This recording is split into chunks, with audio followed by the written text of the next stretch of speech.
Capítulo 14. Os fluidos. Primeiro, natureza e propriedades dos fluidos, elementos fluídicos, formação e propriedades do perispírito, ação dos espíritos sobre os fluidos, criações fluídicas, fotografia do pensamento, qualidades dos fluidos. Segundo, explicação de alguns fatos reputados sobrenaturais, visão espiritual ou psíquica, dupla vista, sonambulismo, sonhos, catalepsia, ressurreições, curas, aparições, transfigurações, manifestações físicas, mediunidade, obsessões e possessões. Natureza e propriedades dos fluidos, elementos fluídicos. 1. A ciência deu a chave dos milagres que resultam mais particularmente do elemento material, seja explicando, seja demonstrando-lhes a impossibilidade pelas leis que regem a matéria. Mas os fenômenos em que o elemento espiritual toma parte preponderante, não podendo ser explicados unicamente pelas leis da matéria, escapam às investigações da ciência. É por isso que eles têm, mais que os outros, os caracteres aparentes do maravilhoso. É, pois, nas leis que regem a vida espiritual que se pode encontrar a chave dos milagres desta categoria. 2. O fluido cósmico universal é, assim, como foi demonstrado, a matéria elementar primitiva da qual as modificações e transformações constituem a inumerável variedade de corpos da natureza. Capítulo 10. Quanto ao princípio elementar universal, ele oferece dois estados distintos, o da eterização ou de imponderabilidade, que se pode considerar como o estado normal primitivo, e o da materialização ou de ponderabilidade, que de alguma sorte não lhe é senão consecutivo. O ponto intermediário é o da transformação do fluido em matéria tangível. Mas ainda aí não há transição brusca, porque se podem considerar nossos fluidos imponderáveis como um termo médio entre os dois estados. Capítulo 4, número 10 e seguintes. Cada um destes dois estados dá, necessariamente, lugar a fenômenos especiais. Ao segundo pertencem os do mundo visível, e aos primeiros, os do mundo invisível. Uns, chamados fenômenos materiais, são da alçada da ciência propriamente dita. Os outros, qualificados de fenômenos espirituais ou psíquicos, porque se ligam mais especialmente à existência dos espíritos, estão nas atribuições do espiritismo. Mas como a vida espiritual e a vida corpórea estão em contato incessante, os fenômenos destas duas ordens se apresentam, com frequência simultaneamente. O homem, no estado de encarnação, não pode ter a percepção senão dos fenômenos psíquicos que se ligam à vida corpórea.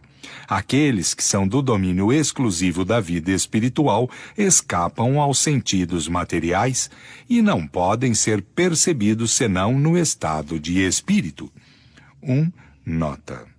A denominação de fenômeno psíquico expressa mais exatamente o pensamento do que a de fenômeno espiritual, tendo em vista que estes fenômenos repousam sobre as propriedades e os atributos da alma, ou melhor, dos fluidos perispirituais que são inseparáveis da alma.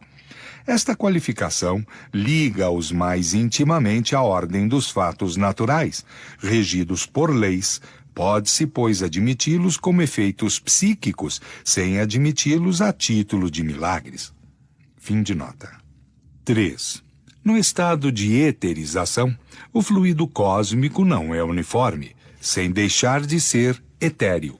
Ele sofre modificações bastante variadas em seu gênero, e mais numerosas talvez que no estado de matéria tangível.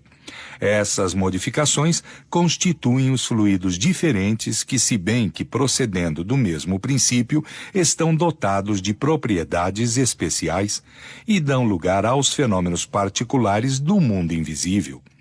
Tudo sendo relativo, esses fluidos têm para os espíritos, que são eles mesmos fluídicos, uma aparência tão material quanto a dos objetos tangíveis para os encarnados, e são para eles o que são para nós as substâncias do mundo terrestre.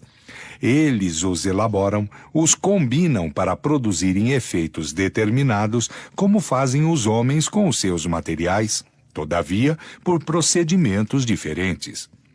Mas lá, como neste mundo, não é dado senão aos espíritos mais esclarecidos compreenderem o papel dos elementos constitutivos de seu mundo. Os ignorantes do mundo invisível são tão incapazes de explicar os fenômenos de que são testemunhas e para os quais, com frequência, concorrem maquinalmente, quanto aos ignorantes da Terra o são para explicarem os efeitos da luz ou da eletricidade, de dizerem como veem e ouvem. 4. Os elementos fluídicos do mundo espiritual escapam aos nossos instrumentos de análise e à percepção de nossos sentidos, feitos para a matéria tangível e não para a matéria etérea. Há os que pertencem a um meio de tal modo diferente do nosso que não podemos julgá-los senão por comparações tão imperfeitas quanto aquelas pelas quais um cego de nascença procura fazer para si uma ideia da teoria das cores. Mas, entre esses fluidos, alguns estão intimamente ligados à vida corpórea e pertencem de alguma sorte ao meio terrestre. Na falta de percepção direta, pode-se observar-lhes os efeitos como se observam os do fluido do ímã, que nunca se viu, e adquirir sobre a sua natureza conhecimentos de uma certa precisão. Este estudo é essencial porque é a chave de uma multidão de fenômenos inexplicáveis unicamente pelas leis da matéria. 5. O ponto de partida do fluido universal é o grau de pureza absoluta, de que nada pode nos dar uma ideia. O ponto oposto é a sua transformação em matéria tangível. Entre estes dois extremos existem inumeráveis transformações que se aproximam, mais ou menos, de um ou de outro. Os fluidos mais vizinhos da materialidade, os menos puros, por consequência, compõem o que se pode chamar de atmosfera espiritual terrestre. É neste meio onde se encontram igualmente diferentes graus de pureza que os espíritos encarnados e desencarnados da Terra aurem os elementos necessários à economia de sua existência. Estes fluidos, por sutis e impalpáveis que sejam para nós, não são menos de uma natureza grosseira, comparativamente aos fluidos etéreos das regiões superiores. Ocorre o mesmo na superfície de todos os mundos, salvo as diferenças de constituição e as condições de vitalidade próprias a cada um. Quanto menos a vida é material, menos os fluidos espirituais têm afinidade com a matéria, propriamente dita. A qualificação de fluidos espirituais não é rigorosamente exata, uma vez que, em definitivo, é sempre da matéria mais ou menos quintessenciada. Não há de realmente espiritual, senão a alma ou princípio inteligente. São assim designados por comparação e em razão, sobretudo, de sua afinidade com os espíritos. Pode-se dizer que são a matéria do mundo espiritual. É por isso que são chamados fluidos espirituais. 6. Quem conhece, aliás, a constituição íntima da matéria tangível, talvez não seja ela compacta senão em relação aos nossos sentidos, e o que o provaria é a facilidade com que é atravessada pelos fluidos espirituais, e os espíritos, para os quais não são mais obstáculos do que os corpos transparentes, não são para a luz. A matéria tangível, tendo por elemento primitivo o fluido cósmico etéreo, deve poder, em se desagregando, retornar ao estado de eterização, como o diamante, o mais duro dos corpos, pode se volatizar em gás impalpável. A solidificação da matéria em realidade não é senão um estado transitório do fluido universal que pode retornar ao seu estado primitivo quando as condições de coesão deixam de existir. Quem sabe mesmo se, no estado de tangibilidade, a matéria não seria suscetível de adquirir uma espécie de eterização que lhe daria propriedades particulares? Certos fenômenos, que parecem autênticos, tendem a fazê-lo supor. Não possuímos ainda senão as balizas do mundo invisível, e o futuro nos reserva, sem dúvida, o conhecimento de novas leis que nos permitirão compreender o que é ainda para nós um mistério. Formação e propriedade do perispírito. 7. O perispírito, ou corpo fluídico dos espíritos, é um dos produtos mais importantes do fluido cósmico. É uma condensação desse fluido ao redor de um foco de inteligência ou alma. Viu-se que o corpo carnal tem igualmente seu princípio neste mesmo fluido transformado e condensado em matéria tangível. No perispírito, a transformação molecular se opera diferentemente, porque o fluido conserva a sua imponderabilidade e as suas qualidades etéreas. O corpo perispiritual e o corpo carnal têm, pois, a sua fonte no mesmo elemento primitivo. Um e outro são da matéria, embora sob dois estados diferentes. 8. Os espíritos aurem o seu perispírito por meio onde se encontrem, quer dizer que este envoltório é formado de fluidos ambientes. Disso resulta que os elementos constitutivos do perispírito devem variar segundo os mundos. Sendo dado como um mundo muito avançado, comparativamente à Terra, Júpiter, onde a vida corpórea não tem a materialidade da nossa, os envoltórios perispirituais devem ser ali de uma natureza infinitamente mais quintessenciada do que sobre a Terra. Ora, do mesmo modo que nós não poderíamos existir nesse mundo com o nosso corpo carnal, nossos espíritos não poderiam ali penetrar com o seu perispírito terrestre. Deixando a Terra, o espírito nela deixa o seu envoltório fluídico e se reveste de um outro, apropriado ao mundo onde deve ir. 9. A natureza do envoltório fluídico está sempre em relação com o grau de adiantamento moral do espírito. Os espíritos inferiores não podem mudá-lo à sua vontade e, por consequência, não podem à vontade se transportar de um mundo para o outro. Alguns há cujo envoltório fluídico, se bem que etéreo e imponderável, com relação à matéria tangível, é ainda muito pesado, se assim se pode exprimir, com relação ao mundo espiritual, para permitir-lhe sair de seu meio. É necessário classificar nesta categoria aqueles cujo perispírito é bastante grosseiro, para que o confundam com o seu corpo carnal, e que por esta razão se creem sempre vivos. Estes espíritos, e o número deles é grande, permanecem na superfície da terra, como os encarnados, crendo sempre vagar em suas ocupações. Outros, um pouco mais desmaterializados, não são, entretanto, o bastante para se elevarem acima das regiões terrestres. Nota. Exemplos de espíritos que se creem ainda deste mundo. Revista Espírita, dezembro 1859, página 310. Novembro de 1864, página 339. Abril de 1865, página 117. Fim de nota. Os espíritos superiores, ao contrário, podem vir para os mundos inferiores e mesmo neles se encarnarem. Eles retiram nos elementos constitutivos do mundo onde entram os materiais do envoltório fluídico ou carnal, apropriado ao meio onde se encontrem. Fazem como o grande senhor que deixa suas belas vestes para se revestir momentaneamente do burel, sem deixar por isso de ser grande senhor. Assim é que espíritos de ordem mais elevada podem se manifestar aos habitantes da terra, ou se encarnar em missão entre eles.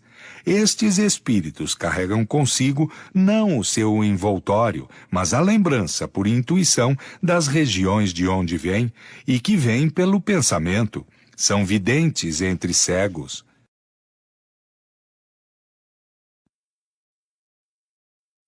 10. A camada dos fluidos espirituais que envolvem a Terra pode ser comparada com as camadas inferiores da atmosfera, mais pesadas, mais compactas, menos puras do que as camadas superiores. Estes fluidos não são homogêneos, são uma mistura de moléculas de diversas qualidades, entre as quais se encontram necessariamente as moléculas elementares que lhes formam a base, mas mais ou menos alteradas. Os efeitos produzidos por estes fluidos estarão em razão da soma das partes puras que encerram. Tal é, por comparação, o álcool retificado ou misturado em diferentes proporções com água ou outras substâncias. Seu peso específico aumenta com esta mistura, ao mesmo tempo que a sua força e sua inflamabilidade diminui, se bem que no todo haja o álcool puro.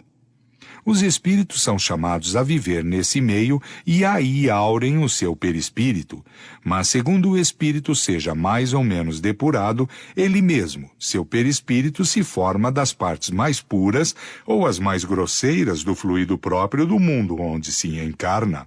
O espírito, aí, produz sempre por comparação e não por assimilação o efeito de um reativo químico que atrai para si as moléculas que se assemelham à sua natureza. Disto resulta este fato capital, que a constituição íntima do perispírito não é idêntica entre todos os espíritos encarnados ou desencarnados, que povoam a Terra ou o espaço circundante. Não ocorre o mesmo com o corpo carnal, que, como isso foi demonstrado, está formado nos mesmos elementos, qualquer que seja a superioridade ou a inferioridade do espírito. Também, entre todos, os efeitos produzidos pelo corpo são os mesmos, as necessidades semelhantes, ao passo que diferem por tudo o que é inerente ao perispírito.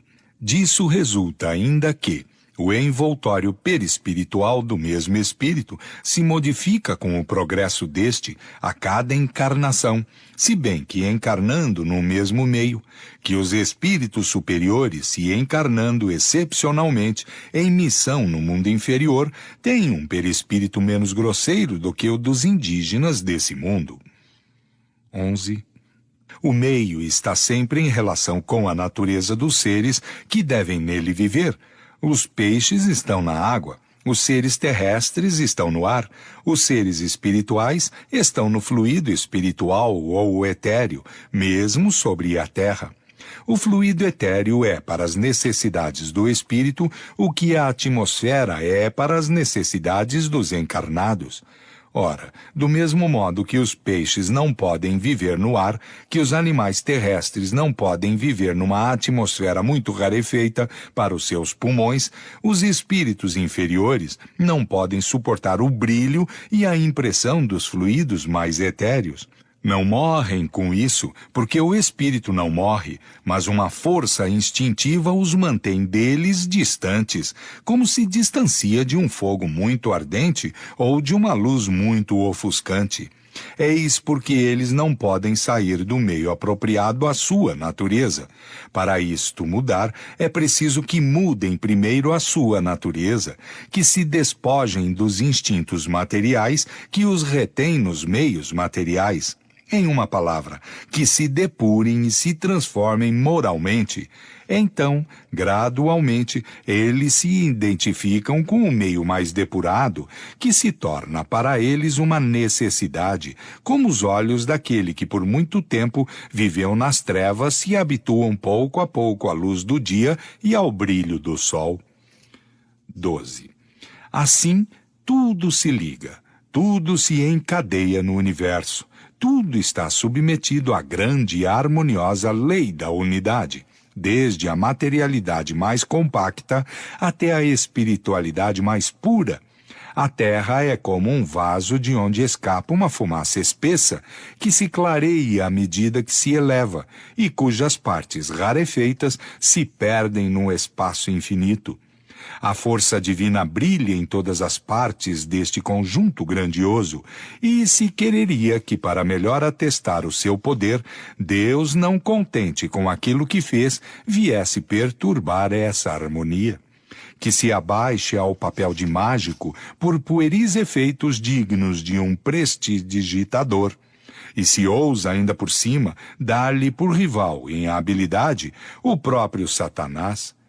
Nunca, em verdade, se rebaixou tanto a majestade divina e ainda se espanta com o progresso da incredulidade. Tendes razão em dizer, a fé se vai, mas é a fé em tudo que choca o bom senso e a razão que se vai. A fé é semelhante àquela que fez dizer outrora, os deuses se vão. Mas a fé nas coisas sérias, a fé em Deus e na imortalidade está sempre viva no coração do homem. E se ela foi abafada sob as pueris histórias com as quais o sobrecarregaram, ela se revela mais forte desde que esteja liberta, como a planta comprimida se eleva desde que receba o sol. Sim, tudo é milagre na natureza, porque tudo é admirável e testemunha da sabedoria divina. Estes milagres são para todo o mundo, para todos aqueles que têm olhos para ver e ouvidos para ouvir, e não em proveito de alguns. Não há milagres no sentido que se liga a este nome, porque tudo ressalta das leis eternas da criação, e essas leis são perfeitas. Ação dos espíritos sobre os fluidos. Criações fluídicas, fotografia do pensamento. 13. Os fluidos espirituais que constituem um dos estados do fluido cósmico universal são, propriamente falando, a atmosfera dos seres espirituais. É o elemento de onde eles retiram os materiais sobre os quais operam. É o meio onde se passam os fenômenos especiais, perceptíveis à visão e ao ouvido do espírito, e que escapam aos sentidos carnais, impressionáveis unicamente pela matéria tangível, onde se forma essa luz particular ao mundo espiritual, diferente da luz ordinária, por suas causas e seus efeitos. É, enfim, o veículo do pensamento, como o ar é o veículo do som. 14. Os espíritos agem sobre os fluidos espirituais, não os manipulando como os homens manipulam os gases, mas com a ajuda do pensamento e da vontade. O pensamento e a vontade são para o espírito o que a mão é para o homem. Pelo pensamento, eles imprimem a estes fluidos tal ou tal direção, aglomeram-nos, combinam ou dispersam, formam conjuntos tendo uma aparência, uma forma, uma cor determinadas. Mudam-lhes as propriedades como um químico muda dos gases ou outros corpos, combinando-os segundo certas leis. É a grande oficina ou laboratório da vida espiritual. Algumas vezes, estas transformações são o resultado de uma intenção. Frequentemente, elas são o produto de um pensamento inconsciente. Basta o espírito pensar em uma coisa para que esta coisa se produza, como basta modular o ar para que este ar repercuta na atmosfera. Assim é que, por exemplo, um espírito se apresenta à visão de um encarnado dotado de visão psíquica sob as aparências que tinha quando vivo, à época em que se conheceram, tivesse tido várias encarnações depois. Apresenta-se com a roupa, os sinais exteriores, enfermidades, cicatrizes, membros amputados, etc., que tinha então. Um decapitado se apresentará com a cabeça de menos. Não é para dizer que haja conservado estas aparências. Não, certamente, porque como espírito ele não é nem coxo, nem maneta, nem vesgo, nem decapitado. Mas o seu pensamento, reportando-se à época em que era assim, seu perispírito toma-lhe imediatamente as aparências, que deixa do mesmo modo, instantaneamente, desde que o pensamento cesse de agir. Se, pois, foi uma vez negro e outra vez branco, apresentar-se-á como negro ou como branco, segundo aquela destas duas encarnações sob a qual foi evocado, e onde se reportará o seu pensamento. Por um efeito análogo, o pensamento do espírito cria fluidicamente os objetos de que tinha o hábito de se servir. Um avarento manejará o ouro, um militar terá suas armas e o seu uniforme, um fumante o seu cachimbo, um lavrador a sua charrua e os seus bois, uma velha a sua roca de fiar. Esses objetos fluídicos são tão reais para o espírito que ele mesmo é fluídico quanto o são no estado material para o homem vivo. Mas, pela mesma razão que são criados pelo pensamento, a sua existência é tão fugidia quanto o pensamento. Nota. Revista Espírita, julho de 1859, página 184. O Livro dos Médiuns, capítulo 8º. Fim de nota. 15. Sendo os fluidos o veículo do pensamento, este age sobre os fluidos como o som age sobre o ar. Eles nos trazem o pensamento como o ar nos traz o som. Pode-se dizer, pois, com toda a verdade, que há nestes fluidos ondas e raios de pensamento que se cruzam sem se confundirem, como há no ar ondas e raios sonoros. Há mais. O pensamento, criando imagens fluídicas, se reflete no envoltório perispiritual como num vidro. Aí toma um corpo e se fotografa de alguma sorte. Que um homem, por exemplo, tenha a ideia de matar um outro, por impassível que seja o seu corpo material, seu corpo fluídico é colocado em ação pelo pensamento, do qual reproduz todas as nuances. Ele executa fluidicamente o gesto, o ato que tem o desejo de cumprir.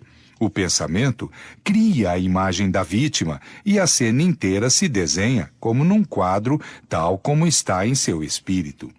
É assim que os movimentos mais secretos da alma repercutem no envoltório fluídico, que uma alma pode ler em outra alma como num livro e ver o que não é perceptível aos olhos do corpo. Contudo, vendo a intenção, ela pode pressentir o cumprimento do ato que lhe será a sequência, mas não pode determinar o momento em que se cumprirá, nem precisar-lhe os detalhes, nem mesmo afirmar que ocorrerá, porque circunstâncias ulteriores podem modificar os planos detidos e mudar as disposições. Ela não pode ver o que está ainda no pensamento. O que ela vê é a preocupação habitual do indivíduo, seus desejos, seus projetos, seus propósitos, bons ou maus. Qualidades dos fluidos. 16. A ação dos espíritos sobre os fluidos espirituais tem consequências de uma importância direta e capital para os encarnados.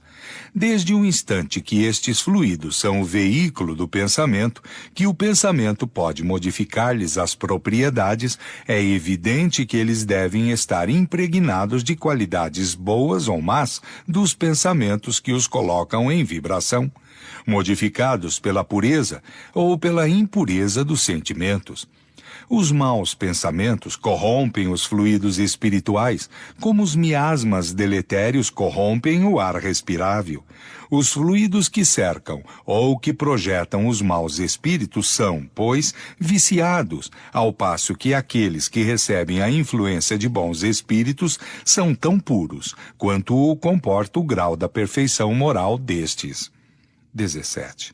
Seria impossível fazer uma enumeração ou classificação dos bons e dos maus fluidos sem especificar as suas qualidades respectivas, tendo em vista que a sua diversidade é tão grande quanto a dos pensamentos.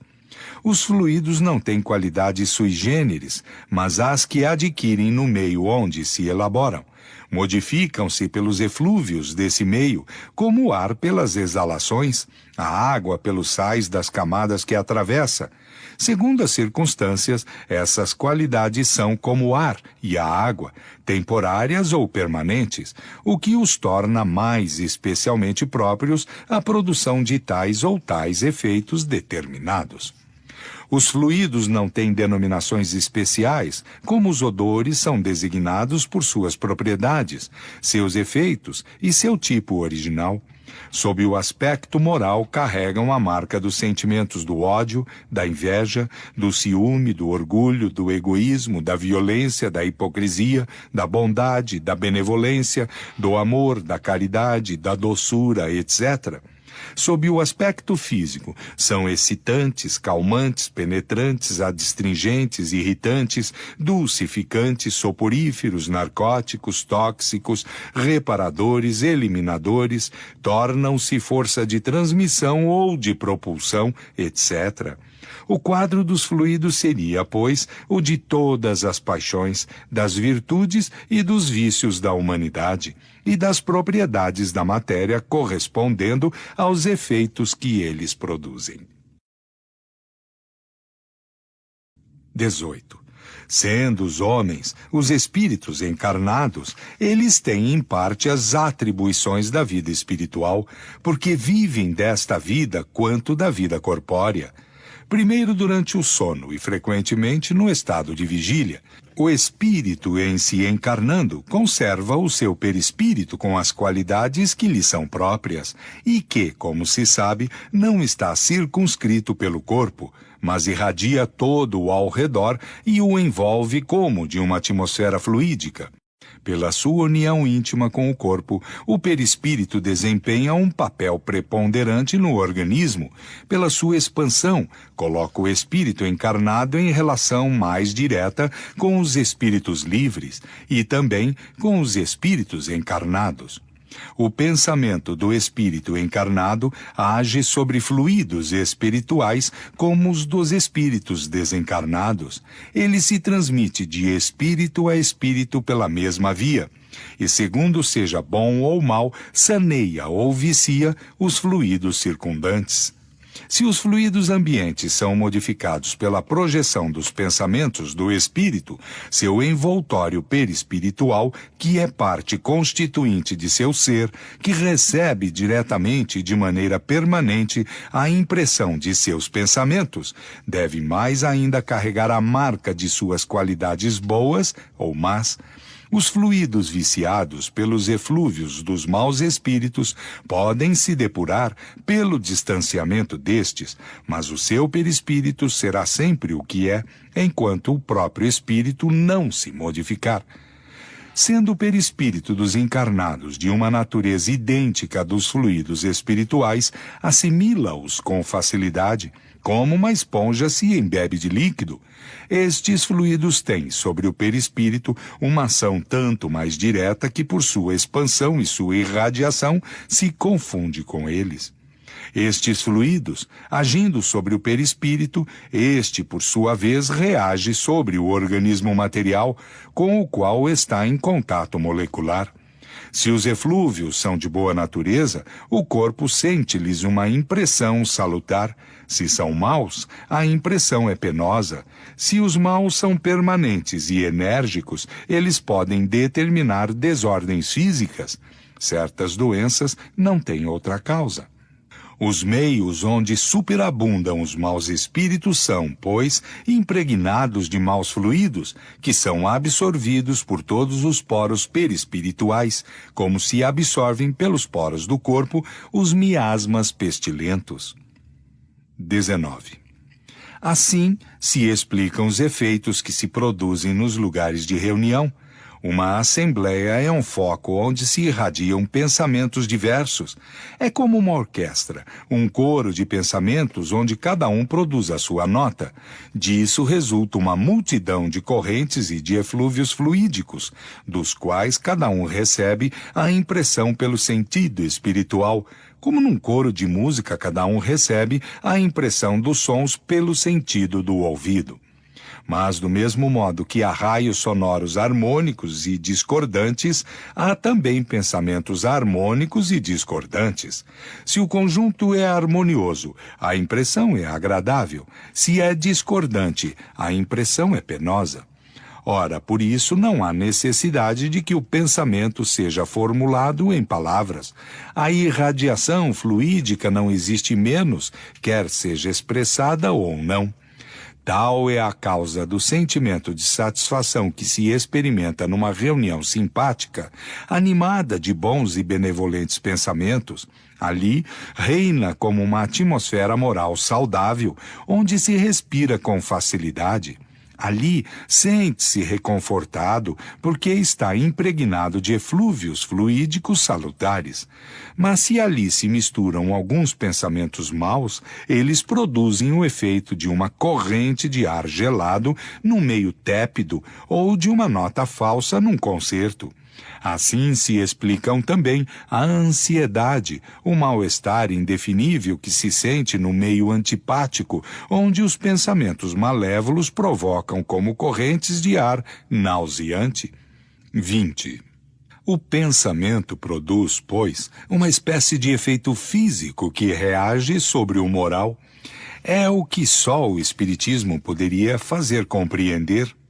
O homem o sente instintivamente, uma vez que procura as reuniões homogêneas ou simpáticas, onde sabe que pode aurir novas forças morais. Poder-se-ia dizer que ali recupera as perdas fluídicas, que tem cada dia pela irradiação do pensamento, como recupera pelos alimentos as perdas do corpo material. É que, com efeito, o pensamento é uma emissão que ocasiona uma perda real nos fluidos espirituais e, por consequência, nos fluidos materiais, de tal sorte que o homem tem necessidade de se retemperar nos eflúvios que recebe de fora. Quando se diz que um médico cura os seus doentes com boas palavras, enuncia-se uma verdade absoluta, porque o pensamento benevolente leva com ele fluidos reparadores que agem sobre o físico tanto quanto sobre o moral. 21. Sem dúvida, dir-se-á é possível evitar os homens que se sabem mal intencionados, mas como se subtrair à influência dos maus espíritos que pululam ao redor de nós e penetram por toda a parte sem serem vistos? O meio é muito simples, porque depende da vontade do próprio homem, que carrega em si o preservativo necessário. Os fluidos se unem em razão da semelhança de sua natureza. Os fluidos dessemelhantes se repelem. Há incompatibilidade entre os bons e os maus fluidos, como entre o óleo e a água. Que se faz quando o ar está viciado? É saneado? É depurado, destruindo o foco dos miasmas, expulsando os eflúvios malsãos por correntes de ar saudável mais forte. A invasão dos maus fluidos é necessário, pois, opor os bons fluidos, e como cada um tem no seu perispírito uma fonte fluídica permanente, carrega-se o remédio em si mesmo.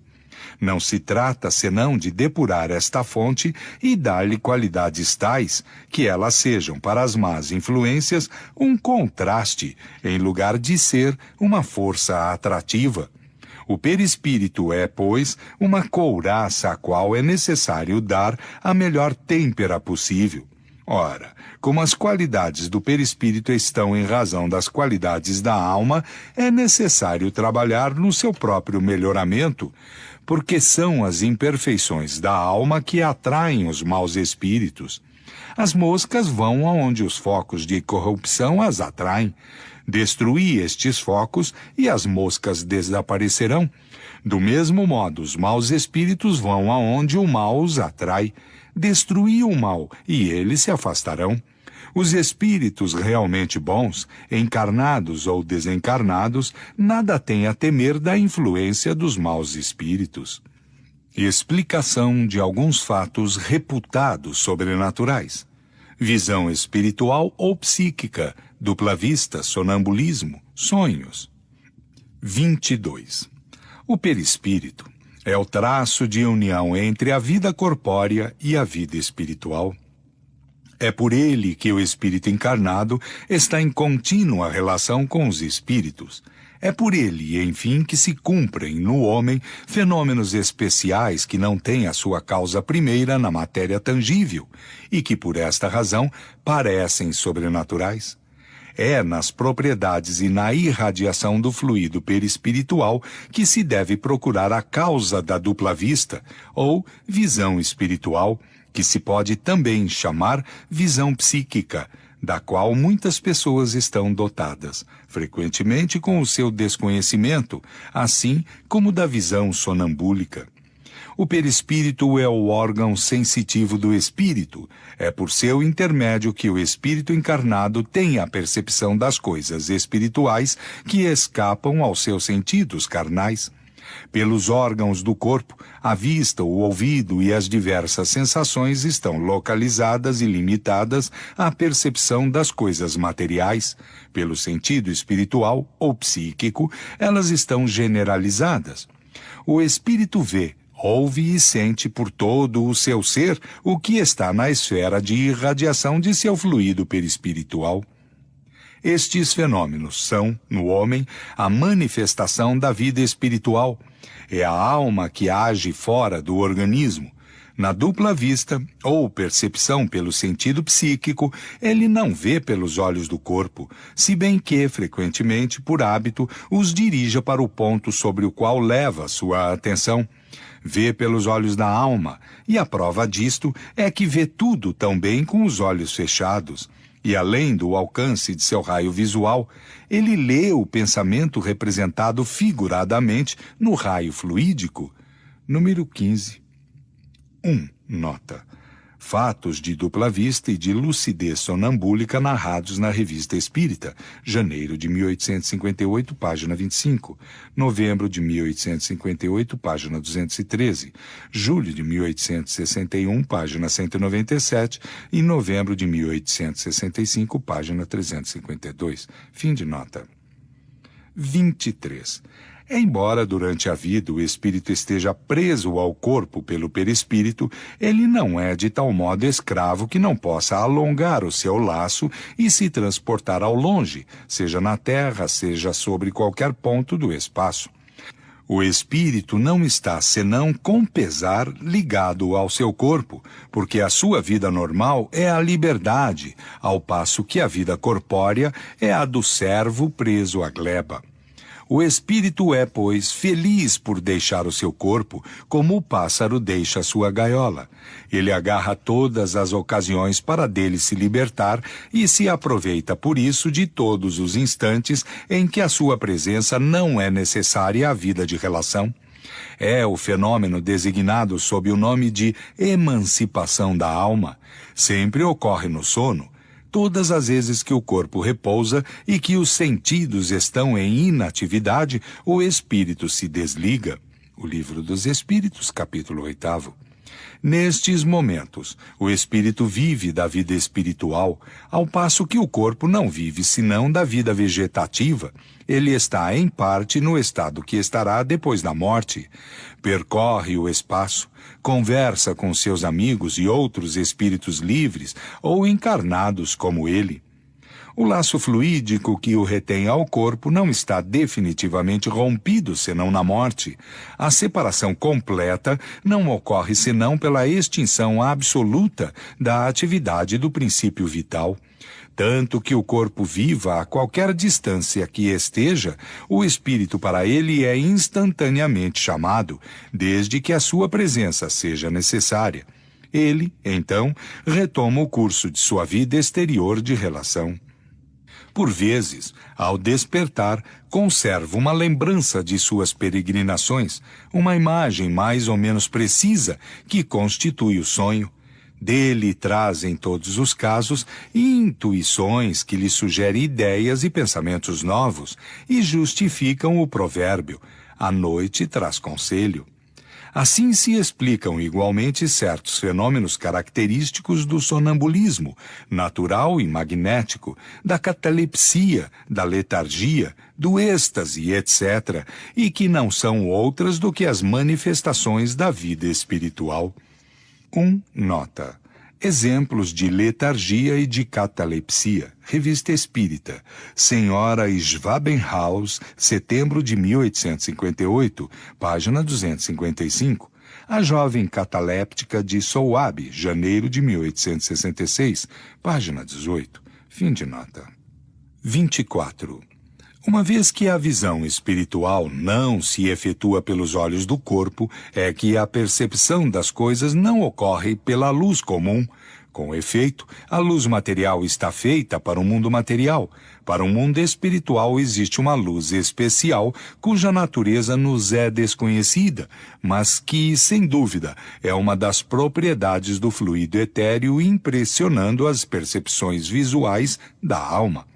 Há, pois, a luz material e a luz espiritual. A primeira tem focos circunscritos nos corpos luminosos. A segunda tem seu foco por toda a parte. É a razão pela qual não há obstáculos para a visão espiritual. Ela não se detém nem pela distância, nem pela opacidade da matéria. A obscuridade não existe para ela.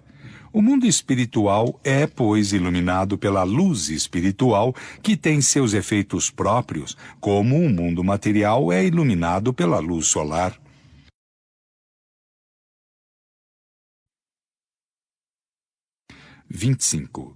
A alma, envolvida pelo seu perispírito, carrega assim nela seu princípio luminoso, penetrando a matéria em virtude de sua essência etérea.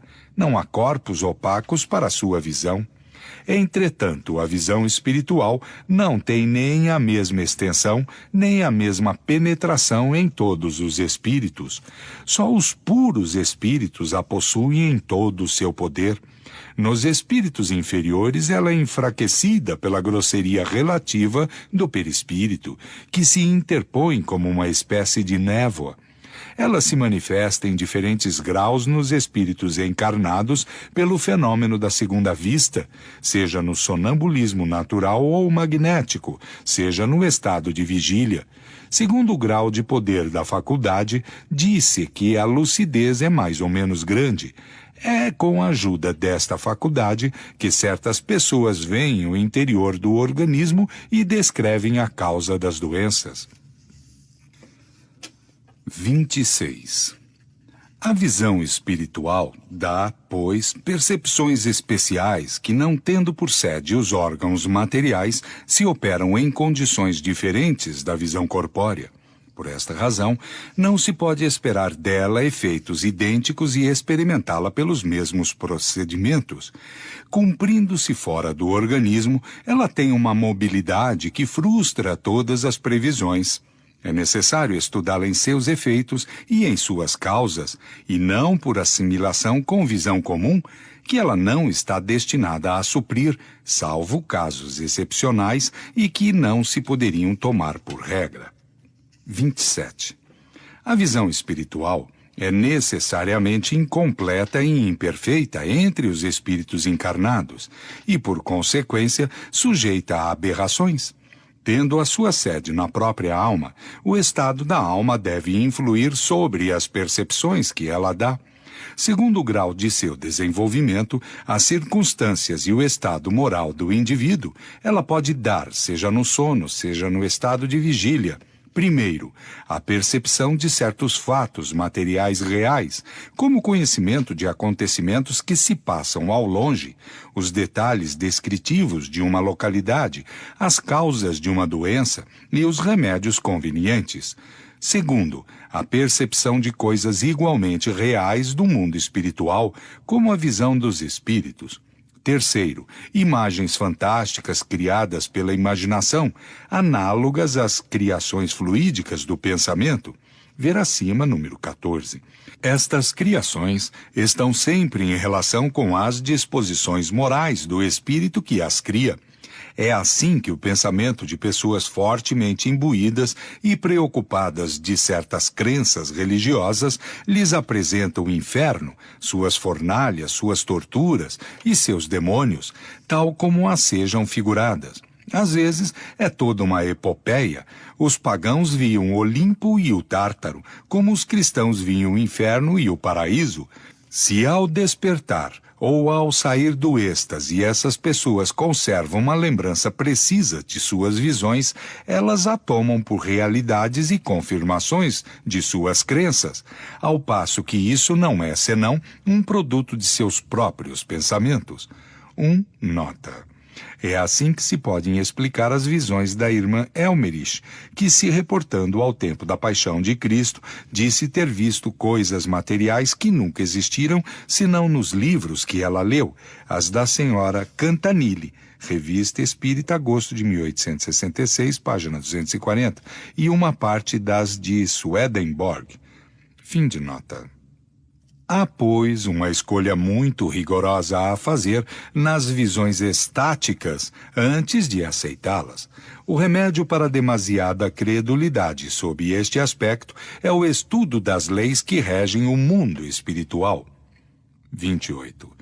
Os sonhos, propriamente ditos, apresentam as 3 naturezas de visões descritas acima, e as 2 primeiras que pertencem aos sonhos de previsões, pressentimentos e advertências. 1. Nota. Ver capítulo 16º, Teoria da Presciência, números 1, 2 e 3. Fim de nota. É na terceira, quer dizer, nas criações fluídicas do pensamento, que se pode encontrar a causa de certas imagens fantásticas, que nada têm de real com relação à vida material, mas que têm para o espírito uma realidade por vezes tal que o corpo lhe sofre o contragolpe, e que se tem visto os cabelos embranquecerem sob a impressão de um sonho. Estas criações podem ser provocadas pelas crenças exaltadas, por lembranças retrospectivas, pelos gostos, os desejos, as paixões, o medo, os remorsos, pelas preocupações habituais, pelas necessidades do corpo ou um embaraço nas funções do organismo, enfim, por outros espíritos com um fim benevolente ou malévolo, segundo a sua natureza. 2. Nota. Revista Espírita, junho de 1866, página 172, setembro de 1866, página 284, o Livro dos Espíritos, capítulo 8º, número 400. Fim de nota. Catalepsia. Ressurreições. 29. A matéria inerte é insensível. O fluido perispiritual o é também, mas ele transmite a sensação ao centro sensitivo, que é o espírito.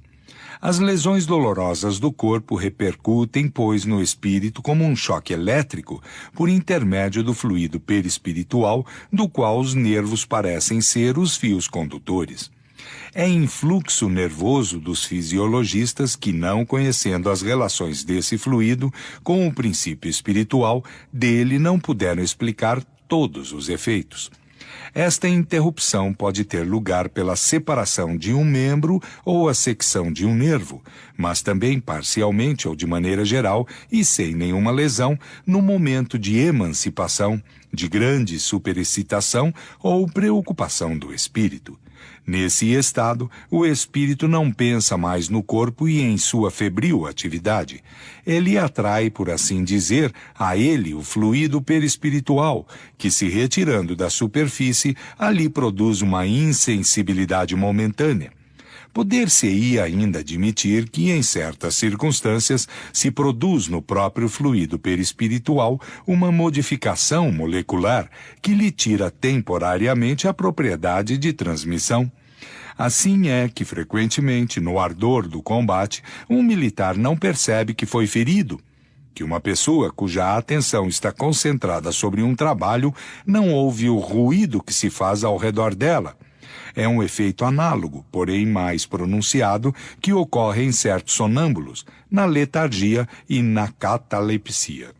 É assim, enfim, que se pode explicar a insensibilidade dos convulsionários e de certos mártires. Revista Espírita, janeiro de 1868, estudo sobre o rei Saouas. A paralisia não tem, de nenhum modo, a mesma causa. Aqui o efeito é todo orgânico. São os próprios nervos, os fios condutores, que não estão mais aptos para a circulação fluídica. São as cordas dos instrumentos que estão alteradas.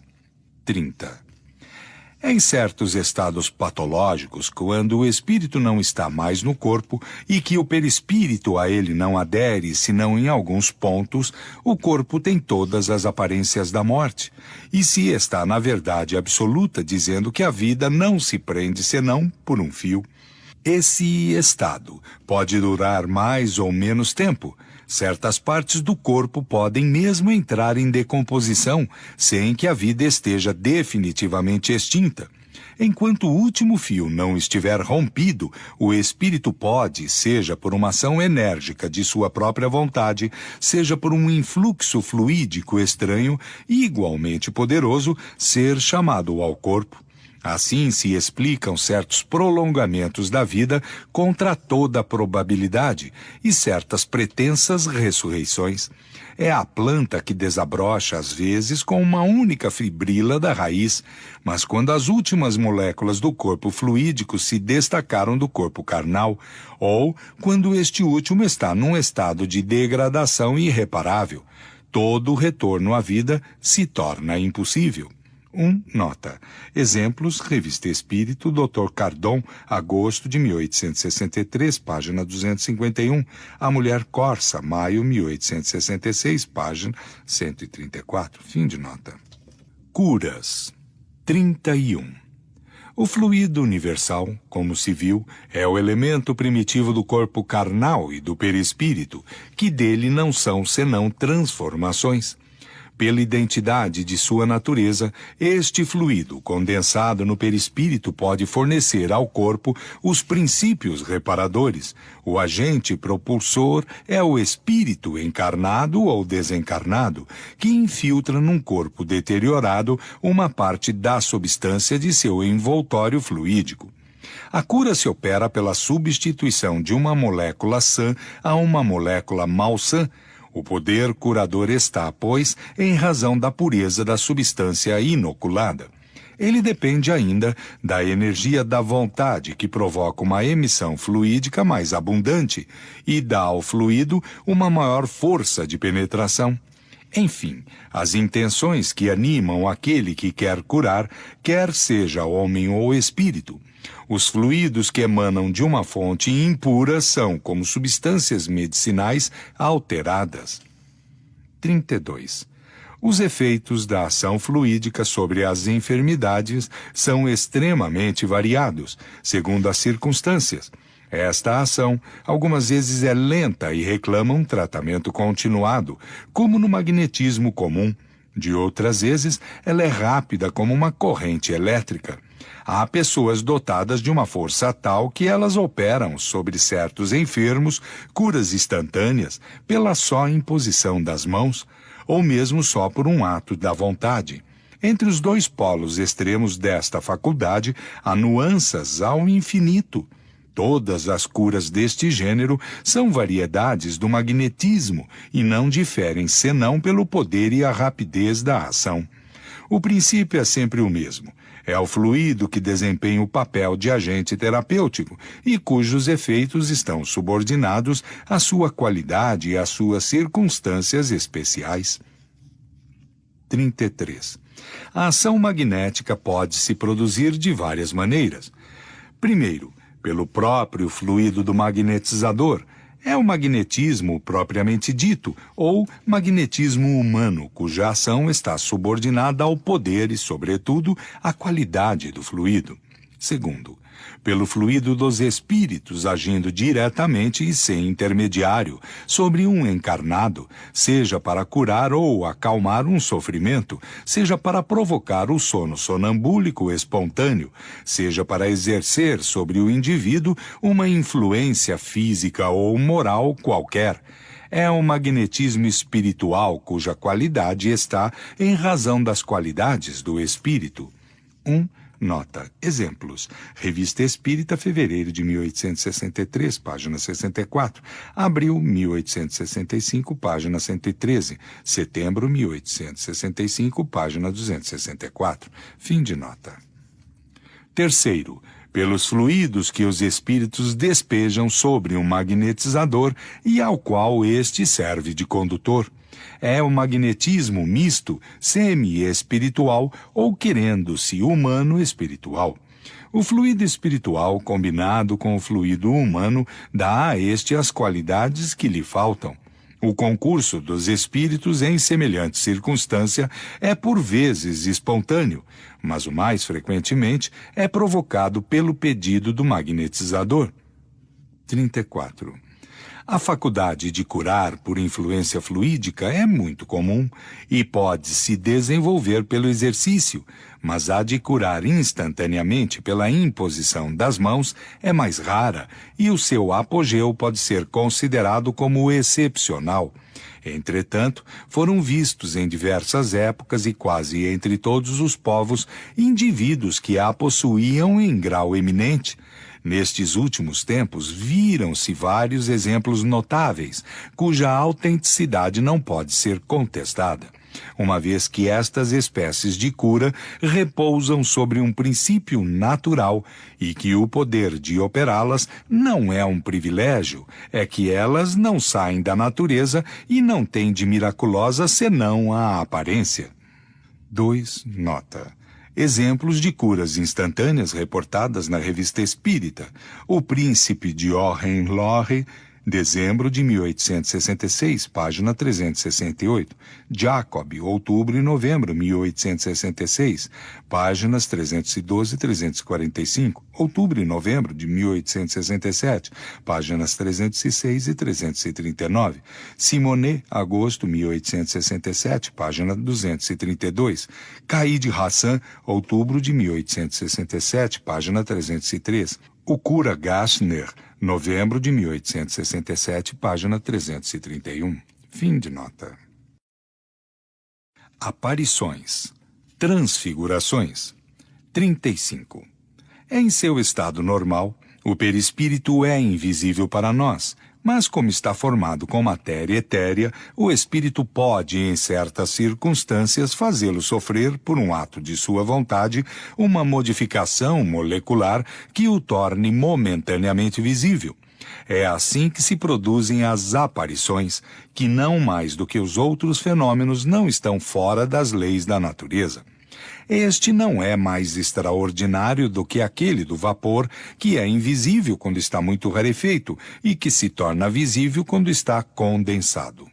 Segundo o grau de condensação do fluido perispiritual, a aparição, algumas vezes, é vaga e vaporosa, de outras vezes, ela é mais nitidamente definida, de outras vezes, enfim, tem todas as aparências da matéria tangível, pode mesmo ir até a tangibilidade real, a ponto de se equivocar sobre a natureza do ser que se tem à frente. As aparições vaporosas são frequentes e ocorrem a miúde quando os indivíduos se apresentam assim, depois de sua morte, às pessoas que estimam. As aparições tangíveis são mais raras, embora delas se tenham exemplos bastante numerosos, perfeitamente autênticos. Se o espírito quer se fazer conhecer, dará ao seu envoltório todos os sinais exteriores que tinha quando vivo. 1. Nota.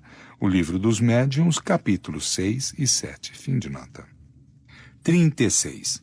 É de se notar que as aparições tangíveis não têm senão as aparências da matéria carnal, mas não poderiam dela ter as qualidades, em razão de sua natureza fluídica. Elas não podem ter a mesma coesão, porque em realidade não são da carne. Formam-se instantaneamente e desaparecem do mesmo modo, ou se evaporam pela degradação das moléculas fluídicas. Os seres que se apresentam nestas condições não nascem e nem morrem como os outros homens. São vistos e não são mais vistos, sem saber-se de onde vêm, como vieram, nem aonde vão. Não se poderia matá-los, nem acorrentá-los, nem encarcerá-los, uma vez que não têm corpo carnal. As pancadas que se lhe dessem feririam o vazio. Tal é o caráter dos agêneres com os quais se pode conversar sem suspeitar daquilo que são, mas que nunca fazem longas permanências e não podem se tornar os comensais habituais de uma casa, nem figurar entre os membros de uma família. Há, aliás, em toda a sua pessoa, em seus passos, alguma coisa de estranha e de insólita que resulta da materialidade e da espiritualidade. Seu olhar vaporoso e penetrante, ao mesmo tempo, não tem a nitidez do olhar pelos olhos da carne. A sua linguagem breve e quase sempre sentenciosa nada tem do brilho e da volubilidade da linguagem humana. Sua aproximação faz sentir uma sensação particular indefinível, de surpresa que inspira uma espécie de medo, e tomados como indivíduos semelhantes a todos os outros, se diz involuntariamente: eis um ser singular. 2. Nota. Exemplos de aparições vaporosas ou tangíveis e diagêneres. Revista Espírita, janeiro de 1858, página 24. Outubro de 1858, página 291. Fevereiro de 1859, página 38. Março de 1859, página 80. Janeiro de 1859, página 11. Novembro de 1859, página 303. Agosto de 1859, página 210. Abril de 1860, página 117, maio de 1860, página 150, julho de 1861, página 199, abril de 1866, página 120. O lavrador Martim, apresentado a Luís XVIII, detalhes completos, dezembro de 1866, página 353. Fim de nota. 37. Sendo o perispírito o mesmo nos encarnados e nos desencarnados, por um efeito completamente idêntico, um espírito encarnado pode aparecer em um momento de liberdade sobre um outro ponto além daquele onde seu corpo repousa, sob seus traços habituais e com todos os sinais de sua identidade. Este fenômeno, do qual se tem exemplos autênticos, foi que deu lugar à crença nos homens duplos. 3. Nota. Exemplos de aparições de pessoas vivas. Revista Espírita, dezembro de 1858, páginas 329 e 331. Fevereiro, 1859, página 41. Agosto de 1859, página 197. Novembro de 1860, página 356. Fim de nota. 38. Um efeito particular desta espécie de fenômenos é que as aparições vaporosas e mesmo tangíveis não são perceptíveis indistintamente por todo o mundo. Os espíritos não se mostram senão quando querem e a quem querem. O espírito poderia, pois, aparecer numa assembleia a um ou a vários assistentes e não ser visto pelos outros. Isto vem de que estas espécies de percepções se efetuam pela visão espiritual e não pela visão carnal. Não somente a visão espiritual não é dada a todas as pessoas, mas pode, se for necessário, ser retirada pela vontade do espírito, daquele a quem não se quer mostrar, como pode dá-la momentaneamente, se o julga necessário. A condensação do fluido perispiritual nas aparições, mesmo até a tangibilidade, não tem, pois, as propriedades da matéria comum. Sem isso, as aparições, sendo perceptíveis pelos olhos do corpo, o seriam por todas as pessoas presentes. 1. Nota. Não é necessário aceitar, senão com uma extrema reserva, os relatos de aparições puramente individuais, que em certos casos poderiam ser o efeito da imaginação superexcitada e, por vezes, uma invenção feita num objetivo interessado. Convém, pois, ter uma conta escrupulosa das circunstâncias, da honradez da pessoa, assim como do interesse que ela poderia ter abusando da credulidade do indivíduo muito confiante. Fim de nota. 39.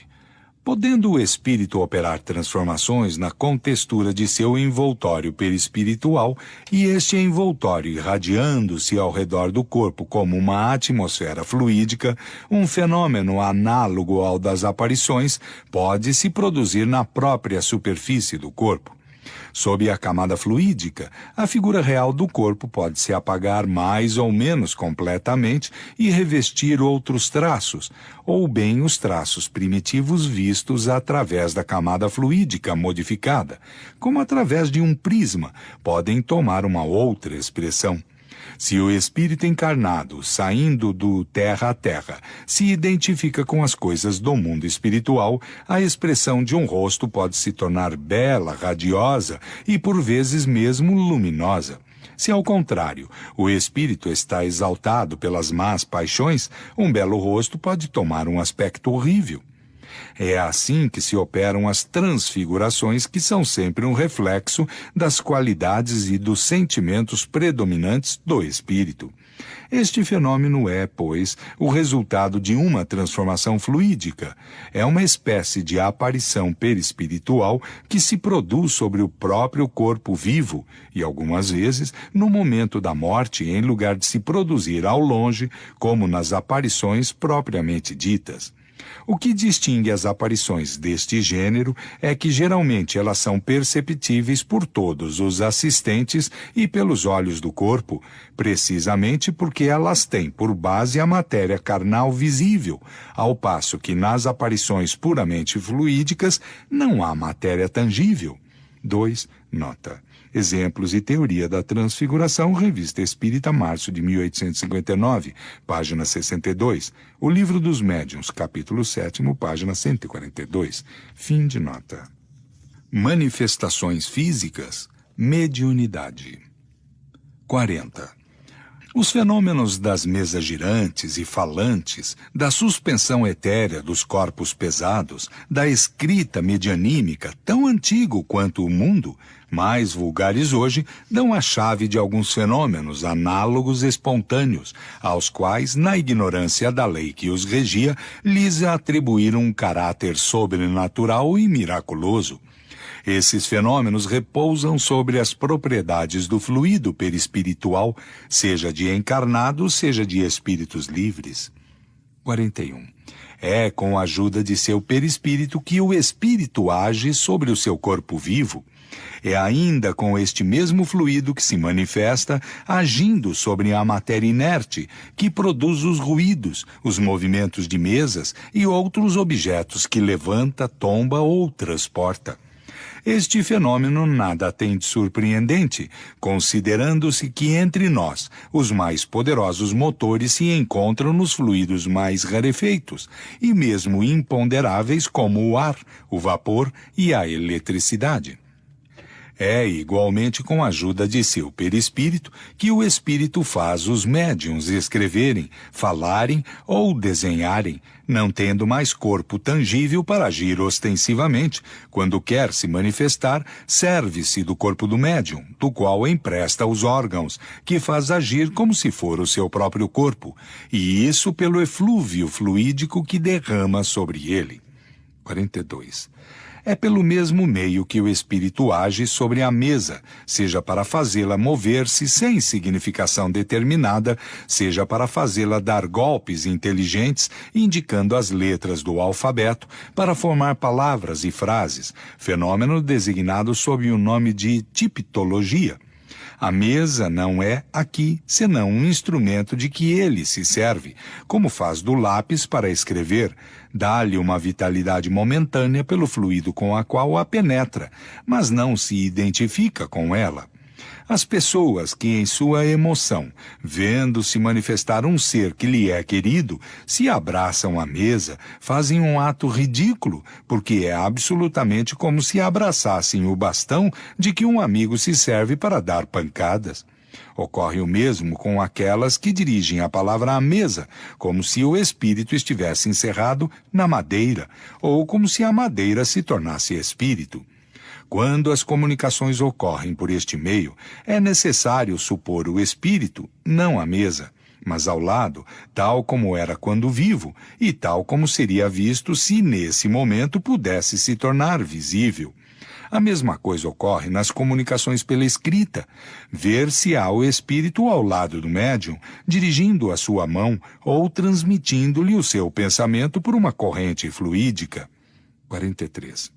Quando a mesa se destaca do solo e flutua no espaço sem ponto de apoio, o espírito não a ergue com a força do braço, mas a envolve e a penetra com uma espécie de atmosfera fluídica que neutraliza o efeito da gravidade, como faz o ar com os balões e os papagaios. O fluido com a qual ela está penetrada lhe dá momentaneamente uma leveza específica maior. Quando ela está pregada ao solo, está num estado análogo ao da campânula pneumática sob a qual se faz o vácuo. Aqui não temos senão comparações para mostrarmos a analogia dos efeitos e não a semelhança absoluta das causas. O Livro dos Médiuns, capítulo 4. Compreende-se, depois disso, que não é mais difícil a um espírito levantar uma pessoa do que levantar uma mesa, transportar um objeto de um lugar para o outro ou lançá-lo em qualquer parte. Estes fenômenos se produzem pela mesma lei. Nota. Tal é o princípio dos fenômenos dos transportes, fenômeno muito real, mas que convém não aceitar senão com uma extrema reserva, porque é um daqueles que mais se prestam à imitação e à charlatanice, a honradez irrecusável da pessoa que os obtém, seu desinteresse absoluto material e moral e o concurso de circunstâncias acessórias devem ser tomadas em séria consideração. É necessário, sobretudo, desconfiar da excessiva facilidade com que tais efeitos são produzidos e ter por suspeitos aqueles que se renovam muito frequentemente, por assim dizer, à vontade. Os prestidigitadores fazem coisas mais extraordinárias. O erguimento de uma pessoa é um fato não menos positivo, mas muito mais raro, talvez porque é mais difícil imitá-lo. É notório que o Sr. Home, mais de uma vez, se elevou até o teto, fazendo a volta da sala. Disse que São Cupertino tinha a mesma faculdade e que não é mais miraculoso para um do que para o outro. Fim de nota. Quando a mesa persegue alguém, não é o espírito quem corre, porque ele pode permanecer tranquilamente no mesmo lugar, mas lhe dá impulso por uma corrente fluídica com a ajuda do qual a faz mover à sua vontade. Quando os golpes se fazem ouvir nas mesas ou em outra parte, o espírito não bate nem com sua mão, nem com objeto qualquer. Ele dirige, sob o ponto onde parte o ruído, um jato de fluido que produz o efeito de um choque elétrico. Ele modifica o ruído como se podem modificar os sons produzidos pelo ar. 2. Nota. Exemplos de manifestações materiais e de perturbações pelos espíritos. Revista Espírita Jovem dos Panoramas, janeiro de 1858, página 13. Senhorita Clairon, fevereiro 1858, página 44. Espírito Batedor de Bergzabern, relato completo, maio, junho e julho de 1858, páginas 125, 153, 184. De Belsdorf, agosto 1858, página 219. Padeiro de Dieppe, março 1860, página 76. Comerciante de São Petersburgo, abril de 1860, página 115. Rua dos Noyers, agosto de 1860, página 236. Espírito Batedor de Aube, janeiro 1861, página 23. Id, no século XVI, janeiro 1864, página 32. Poitiers, maio de 1864, página 156. E maio de 1865, página 134.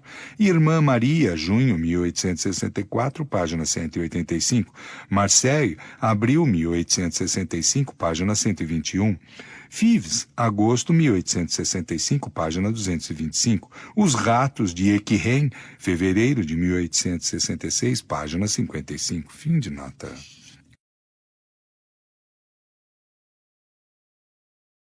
(44) Um fenômeno muito frequente na mediunidade é a aptidão de certos médiuns para escrever numa língua que lhes é estranha, a tratar pela palavra ou pela escrita de assuntos fora do alcance de sua instrução.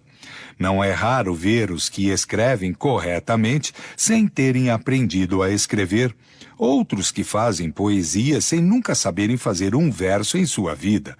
Outros desenham, pintam, esculpem, compõem músicas, tocam um instrumento sem conhecerem o desenho, a pintura, a escultura ou a ciência musical. É muito frequente que um médium escrevente reproduza a escrita e a assinatura que os espíritos que se comunicam por ele tinham quando vivos, embora nunca os haja conhecido. Este fenômeno não é mais maravilhoso do que o de ver uma criança escrever quando se lhe conduz a mão. Pode-se assim fazê-la executar tudo o que se quer. Pode-se fazer qualquer um escrever numa língua qualquer, ditando-lhe as palavras letra a letra. Compreende-se que possa ser o mesmo na mediunidade, reportando-se a maneira pela qual os espíritos se comunicam com os médiuns, que não são para eles, em realidade, senão instrumentos passivos. Mas se o médium possui o mecanismo, se venceu as dificuldades práticas, se as expressões lhe são familiares, enfim, se tem em seu cérebro os elementos daquilo que o espírito quer fazê-lo executar, ele está na posição do homem que sabe ler e escrever corretamente. O trabalho é mais fácil e mais rápido. O espírito não tem senão que transmitir o pensamento que o seu intérprete reproduz pelos meios de que dispõe. A aptidão de um médium para coisas que lhe são estranhas frequentemente prende-se também aos conhecimentos que possui numa outra existência e dos quais seu espírito conservou a intuição. Se foi poeta ou músico, por exemplo, terá mais facilidade para assimilar o pensamento poético ou musical que se quer fazê-lo reproduzir. A língua que ignora hoje pode lhe ter sido familiar numa outra existência, daí para ele uma aptidão maior para escrever mediunicamente nessa língua. Nota. A aptidão de certas pessoas para línguas que elas sabem, por assim dizer, sem tê-las aprendido, não tem outra causa do que uma lembrança intuitiva daquilo que souberam numa outra existência. O exemplo do poeta Méry, narrado na Revista Espírita de novembro de 1864, página 328, disso é uma prova. É evidente que se o Sr. Méry fora médium em sua juventude, teria escrito em latim tão facilmente quanto em francês e ter-se-ia apregoado o prodígio. Fim de nota. Obsessões e possessões. 45. Os maus espíritos pululam ao redor da terra em consequência da inferioridade moral de seus habitantes. Sua ação malfazeja faz parte dos flagelos aos quais a humanidade está exposta neste mundo.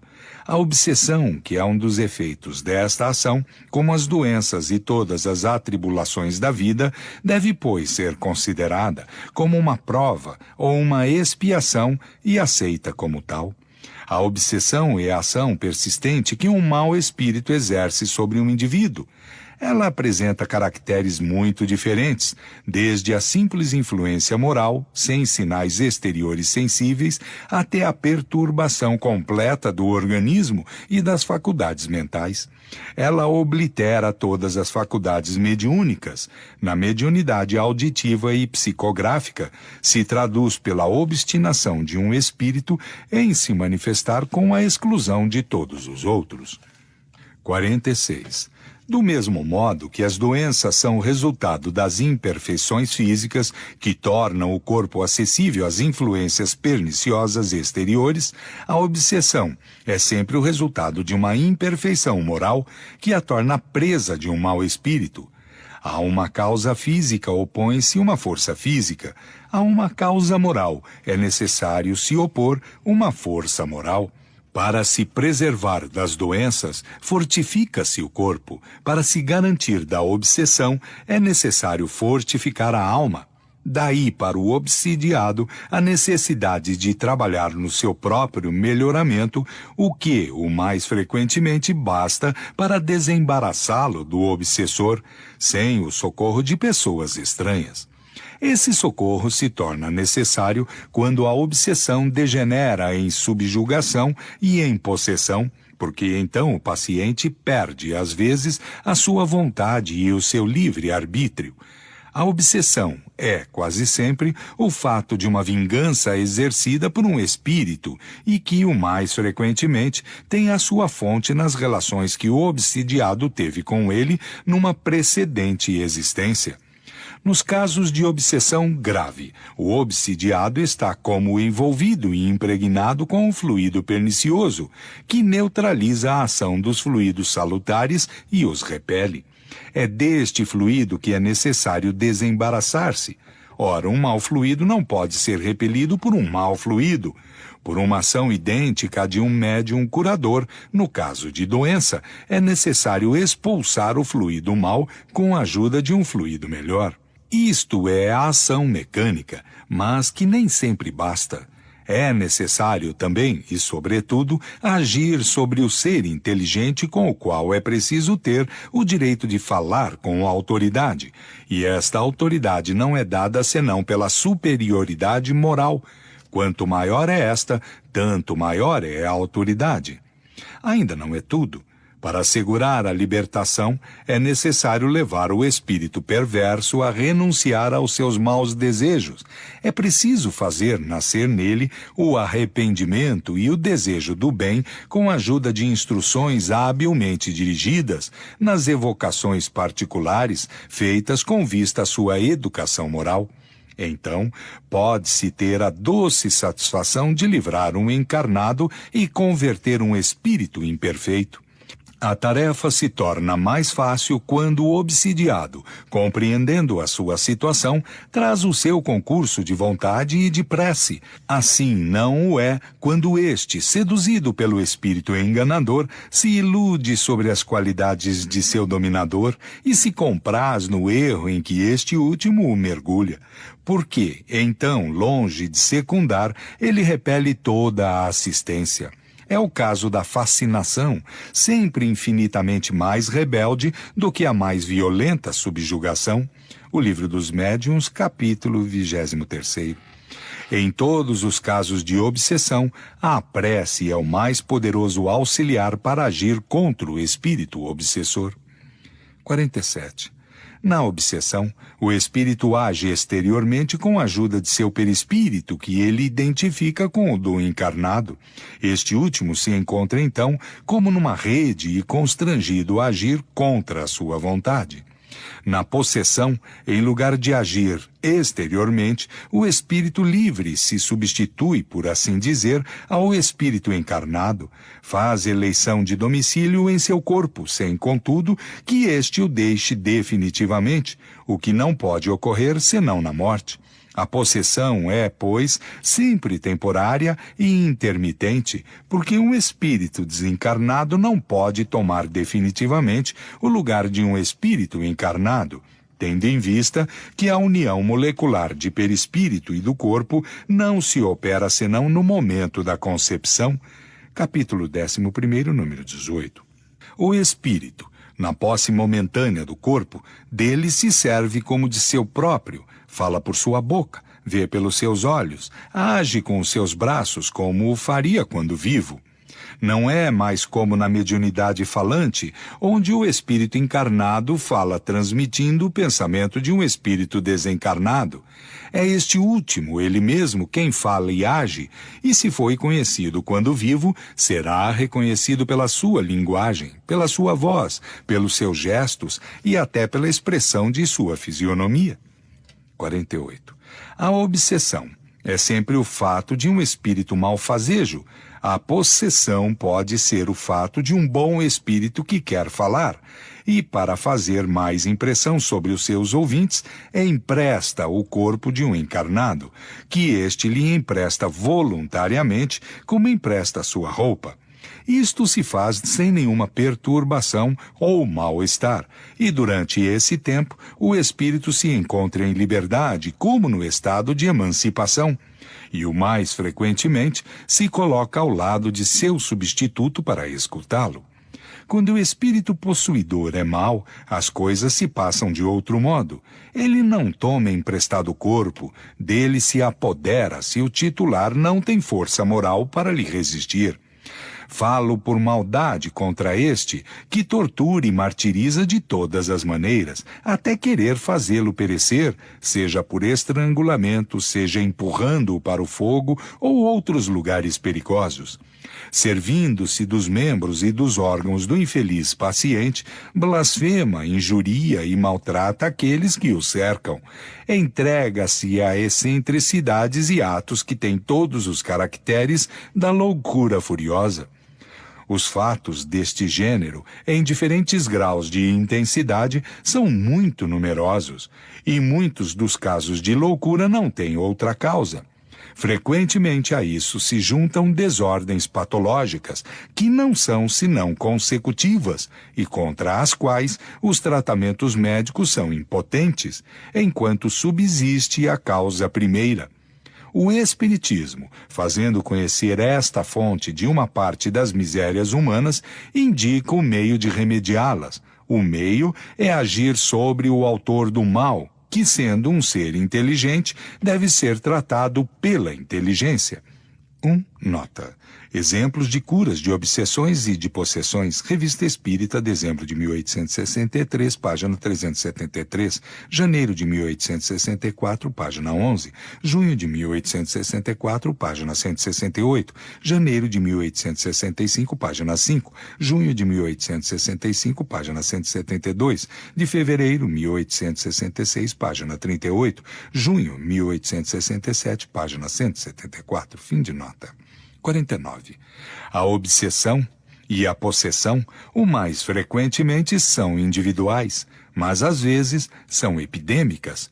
Quando uma nuvem de maus espíritos se abate sobre uma localidade, é como quando uma tropa de inimigos vem invadi-la. Neste caso, o número de indivíduos atingidos pode ser considerável.